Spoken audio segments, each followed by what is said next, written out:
Obrigada, deputado Paulão. Fico muito emocionada até de ouvi-lo e agradecendo, extremamente grata pela sua postura, não só com os seus colegas, homens e mulheres parlamentares que atuam por direitos humanos aqui nessa casa, mas esse momento, o Padre João, que foi nosso presidente também aqui na comissão, é um momento muito significativo. A condução do deputado Paulão tem sido uma condução extremamente atenta às violações de direitos humanos no Brasil.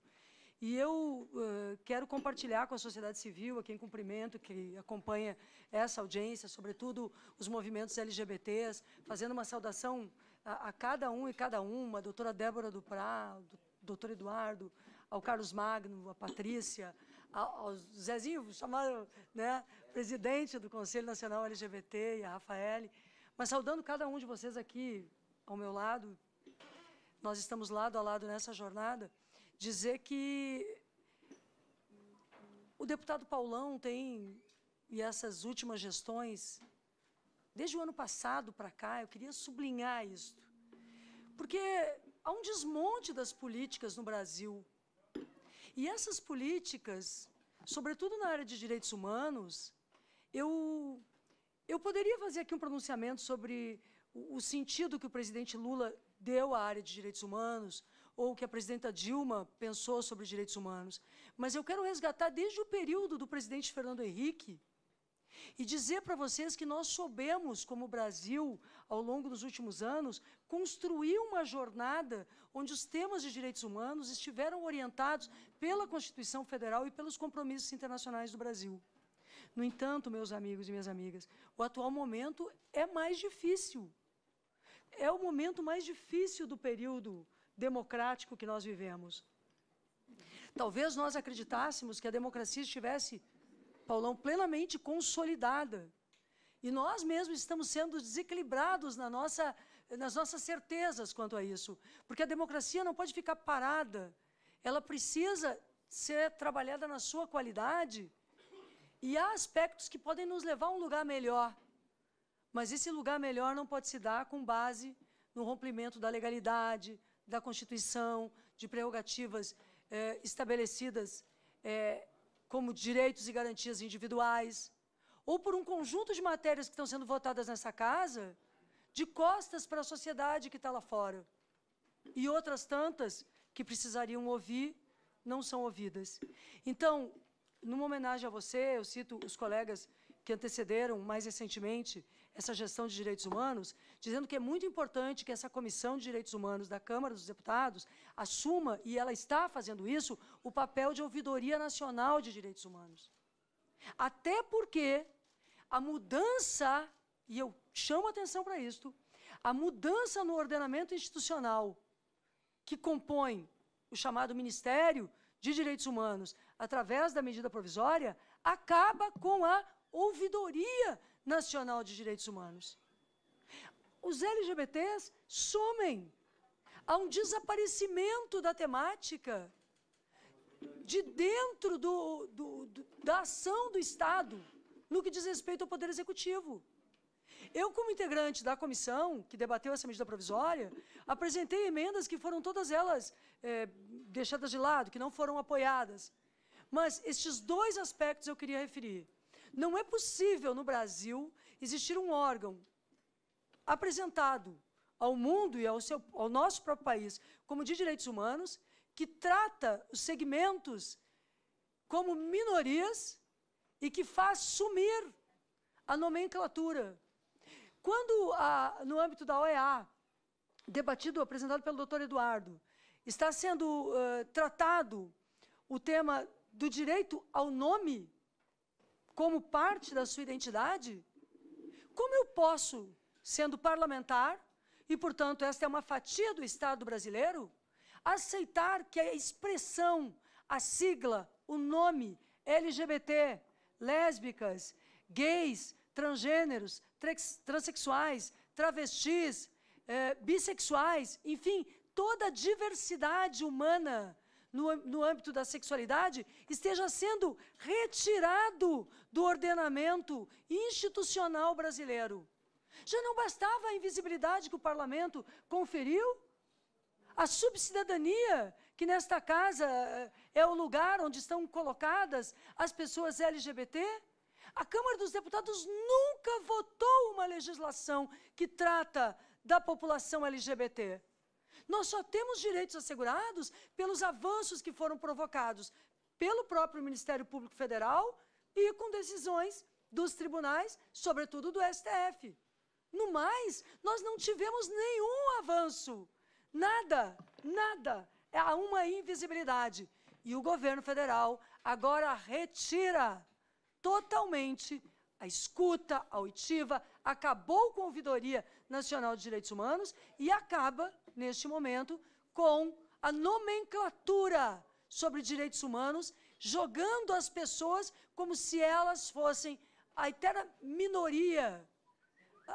É uma palavra, do meu ponto de vista, tão pejorativa, eu não gosto nem para essa comissão, tão pejorativa, que, do meu ponto de vista, se assemelha à ideia da menoridade que nós tínhamos com o Estatuto do Menor.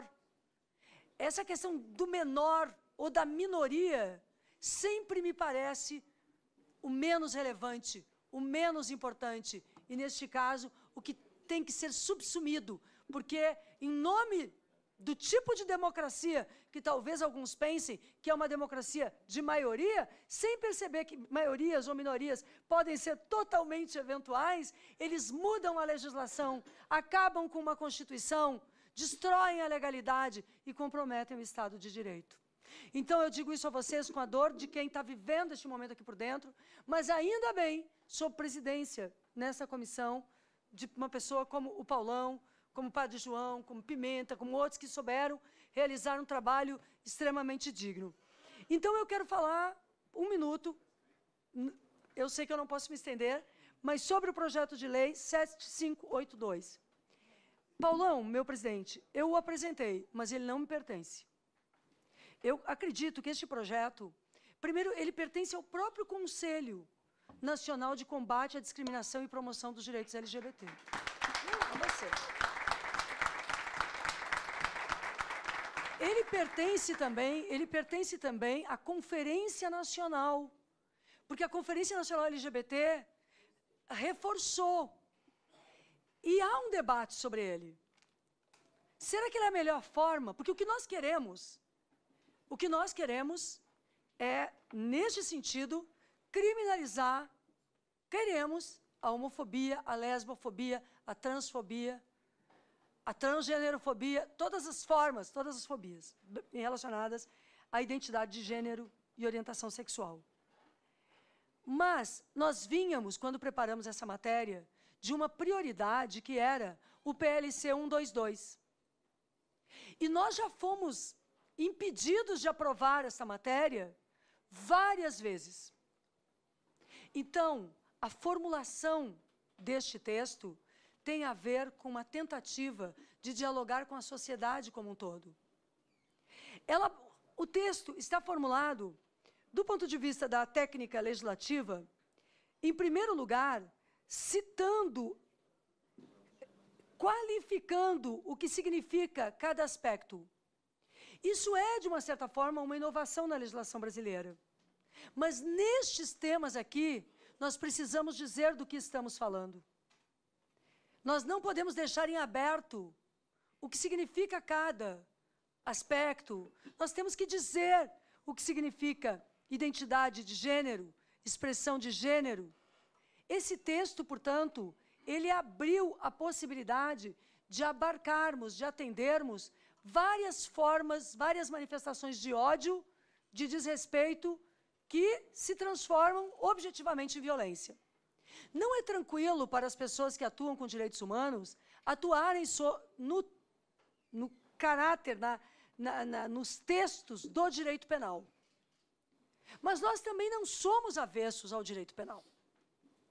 O que nós precisamos é conseguir nos movimentar no direito penal sem o penalismo máximo e procurando o equilíbrio e a justiça. Neste sentido, a inexistência de uma legislação desse tipo para a população de direito à não violência, para a população LGBT, considerando que já existem legislações para diversos outros segmentos, a inexistência para esse segmento funciona culturalmente como uma dimensão de permissividade, como uma autorização tácita.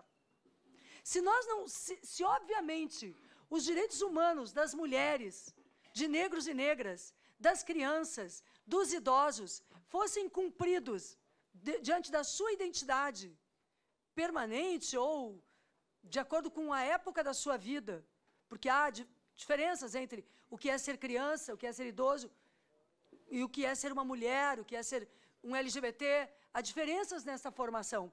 Mas se nós não tivéssemos tido a necessidade de complementarmos a Constituição Federal com legislações específicas para enfrentarmos o que a doutora Débora Duprá trouxe de um Brasil que não é cordial, mas que desdobra-se em modelos de nação, de Estado e de cultura de forma absolutamente violenta contra determinadas pessoas e segmentos, nós não precisaríamos dessa lei.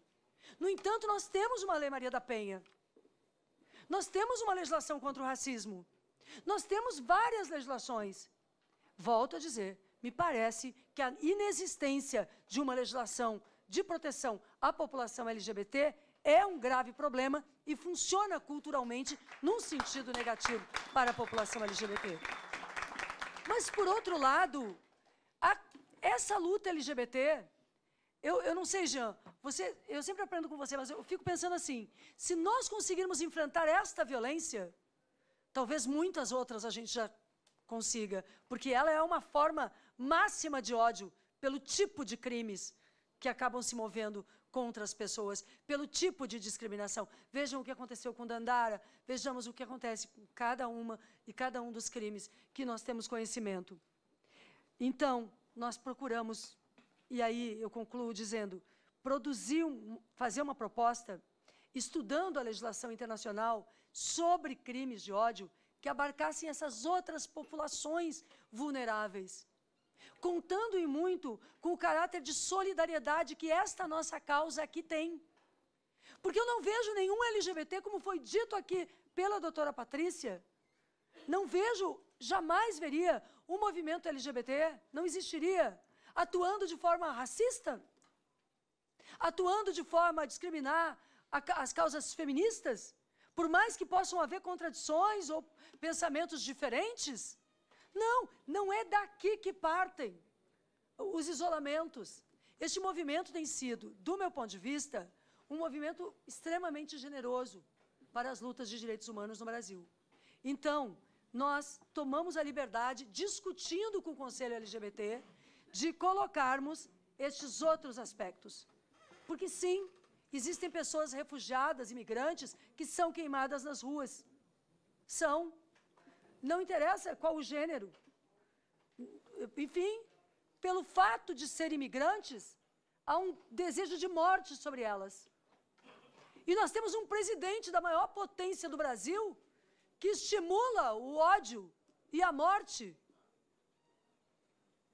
Enfim, nós temos que ter o que dizer sobre os refugiados, imigrantes, onde atravessa o tema de ser migrante com racismo, quando eles são africanos ou haitianos, ou atravessa quando são gays, com o tema LGBT.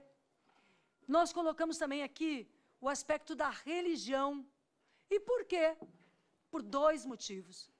Em primeiro lugar, para conseguirmos proteger minimamente os cultos da religiosidade de matriz africana, que são tremendamente atacados no Brasil e que precisam ter a mesma proteção que qualquer religiosidade para exercerem o seu direito.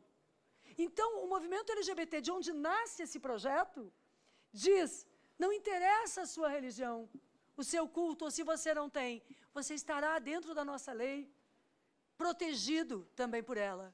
Mas também por outro aspecto, como um desafio aos segmentos evangélicos e católicos, de que eles não precisam estar contra esta lei, porque estar contra esta lei é estar favorável ao ódio e à intolerância. Estar contra esta lei é colocar-se não apenas contra a população LGBT, mas contra os migrantes, os refugiados, os deslocados internos, a população em situação de rua, as pessoas com deficiência, os idosos e a população LGBT. Então, nós procuramos destacar a condição humana. Por último, porque nós não queríamos legislar no Código Penal, nós não criamos penas. Nós trabalhamos com as penas que existem. Então, um homicídio, ou feminicídio, uma lesão corporal grave, a violência, ela já está prevista no Código Penal. O que nós estamos trabalhando aqui é o agravante dela, que alguns poderiam dizer que é o motivo torpe, mas que nós não queremos chamar de motivo torpe, porque o motivo é além de torpe, ele é o ódio. O motivo torpe é torpe, o ódio é o ódio, e o ódio é mais do que torpe. O ódio é o desejo incontido de aniquilamento do outro. O outro não pode existir para que a sua convicção de sociedade e de mundo exista. E o que o Estado deve fazer diante disto? O Estado deve dizer: todos têm o direito a existir, a serem respeitados como igualmente cidadãos e cidadãs e serem felizes. Por isso, nós não trabalhamos aqui novas penas. Também não incluímos o tema do racismo, porque as penas sobre o racismo são mais duras. Aí vocês podem me criticar, mas então por que não se fez uma equivalência ao racismo? Porque o nosso objetivo não era exclusivamente penal. O nosso objetivo era penal e pedagógico.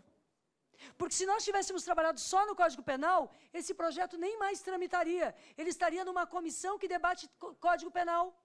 E eles dariam um jeito regimental de acabar com o nosso projeto. Então, por isso, nós trabalhamos só com a lógica do agravante e destacamos aqui também as medidas protetivas, como o afastamento do lar, que é idêntico à prerrogativa da Lei Maria da Penha, e outras medidas. E, por último dos últimos, coloquei um aspecto aqui, que eu não conversei muito com vocês, mas que eu acho totalmente justo, que é que é uma restrição ao uso de armas.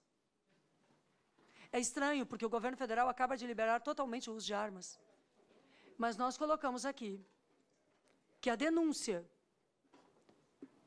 e a responsabilização por conta de um crime de ódio enseja a perda da autorização para o uso de armas.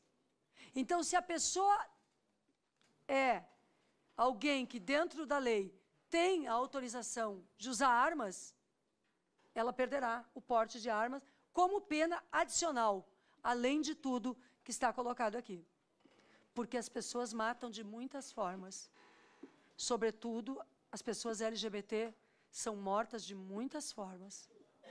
Mas as armas continuam sendo, sem dúvida, o principal instrumento de morte, e se não das pessoas LGBT, do conjunto das pessoas, porque nós sabemos que as pessoas LGBT são vítimas de crimes bárbaros, justamente porque aí nós temos que poder dizer são crimes de ódio. Então, por isso, o projeto de lei se chama 7582, o deputado Paulo Pimenta apresentou o relatório aqui, o deputado Luiz Couto é o relator na CCJ e a deputada Laura Carneiro se apresentou como possível relatora na Comissão de Segurança Pública, onde pediram que o projeto passe antes de ir ao plenário. Eu peço a vocês o apoio, quem sabe, em meio a tudo isso, tenhamos aí um lampejo de dignidade e aprovemos essa matéria. Muito obrigada.